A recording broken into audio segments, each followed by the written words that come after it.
Battlefield Bad Company 2. Is it worth a buy?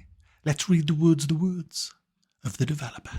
Battlefield Bad Company 2 brings the award-winning Battlefield gameplay to the forefront of PC gaming with the best-in-class vehicular combat and unexpected battlefield moments. New vehicles like the ATV and a transport helicopter allow for all new multiplayer no, they don't, see, because multiplayer's off.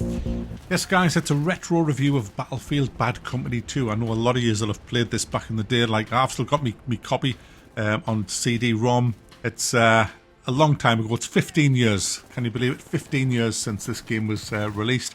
Even IGN gave it, I think, a 9 or something. They liked it. It was just a great game. It was not an outstanding game for the time. That's how good games used to be. You know, it was just like a very good game. But if this was released today with modern day graphics, it would just be like, oh my goodness, this is insane. This is absolutely amazing because of the multiplayer. The multiplayer was great in this. The class-based multiplayer system was fantastic. Sadly, we no longer have that. The servers went dead, and with that, the game was removed from Steam. I got this gifted years ago, and never ever played it on Steam. I've only had the CD-ROM version that came out back in 2010, like I said. So this is my first time playing it on the Steam build with Windows 10, and it ran perfectly. I never had any graphical problems with it, never had any crashes. You can rebind all your keys. There's a few twiddle and tweaky settings that you just obviously turn right up. And yeah, the only problem is it doesn't have a FOV slider. But it's not a biggie, but I would have liked to just make the field of view a little bit bigger than what it is by default. Anyway, the game itself, I've just been playing the single player, obviously, because there's no more servers, although there's probably some servers somewhere if I had a good look. But the campaign, really, really good fun. You're a 4-man team and you're trying to locate this weapon of mass destruction. So are the Russians. You're trying to get there before them, and that takes you in lots of different locations around the globe. You've got desert warfare, you've got lush grass areas with farmhouses, you've got snowy mountains, you've got dense jungles, you've got all kinds of stuff. When you're in Bolivia, it's like a flashback to Vietnam. You're on river boats and all that, flying up the river, shooting the enemies. It's got loads of vehicles that you can get into. Like I said, you've got boats, you've got helicopters, you've got ATVs, you've got tanks, you've got Humvees, all kinds of stuff. There's lots of static guns that you get to use. It's just an absolute... I would love to know how many people I've killed. I was going to say it's a killing machine, this game. And I must have killed thousands of enemies in this game. It's absolutely brutal. The driving of the vehicles is really well done. It feels solid. Driving with a keyboard is just like horrible in any game, but this is one of the better ones. It's really, really easy to control things, which makes it really good fun, especially the tanks. I loved the tank. The times you get to control a tank, it was really good fun. Just blowing away buildings, tanks, everything pretty much, but not everything. Most things are destructible in this game, which really, really brings a whole new sense of tactics when you're a foot soldier and you're going through like buildings. You'll just walk into a building and you'll think, oh, I'm safe. Then you'll just feel a huge rocking of your screen. You'll see blood splats everywhere and half the fucking building's gone.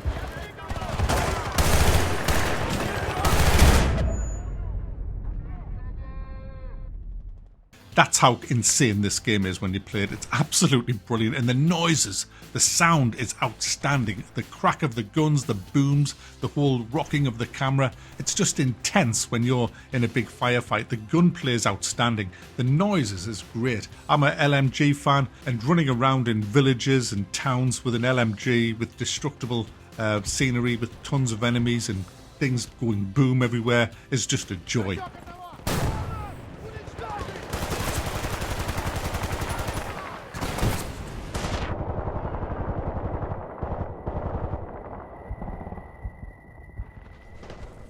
You feel a little bit super when you're playing this because you can take a lot of damage. There's no first aid to pick up. It's all regen health, which I don't like.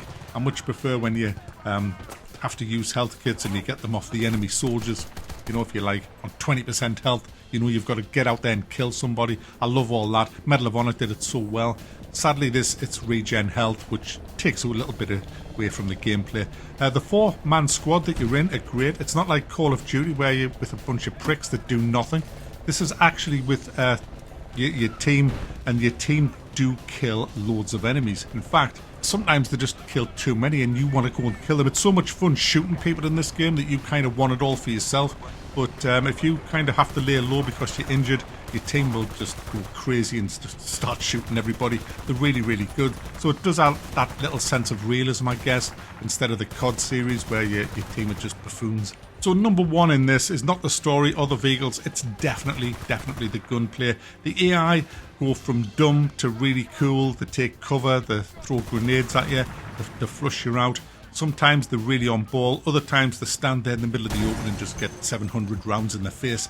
So it's hit and miss with the AI. Lips out action though, 10 out of 10. Absolutely, I can't knock it. Running around with an LMG, the noise, just watching people getting riddled with bullets. You don't want to take your finger off the button. You've got 200 rounds to disperse. And a lot of the time I dispersed them all before I reloaded. It's just a crazy fun game.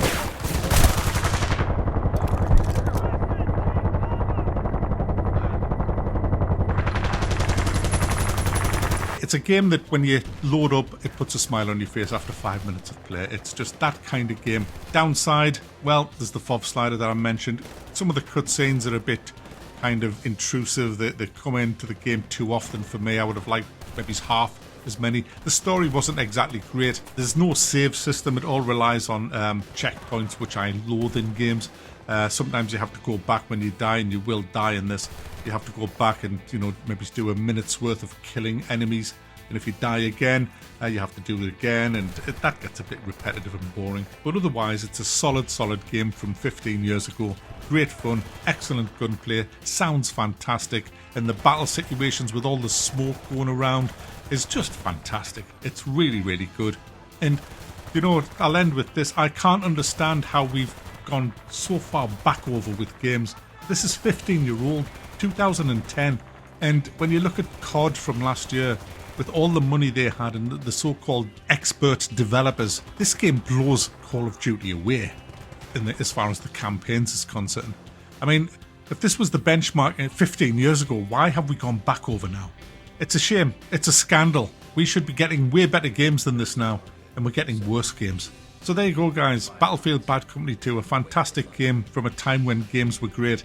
And sadly, now we live in a time when games generally suck. How things have changed in such a short time. But if you do have this, it might be worth booting it up again, because it's fucking great.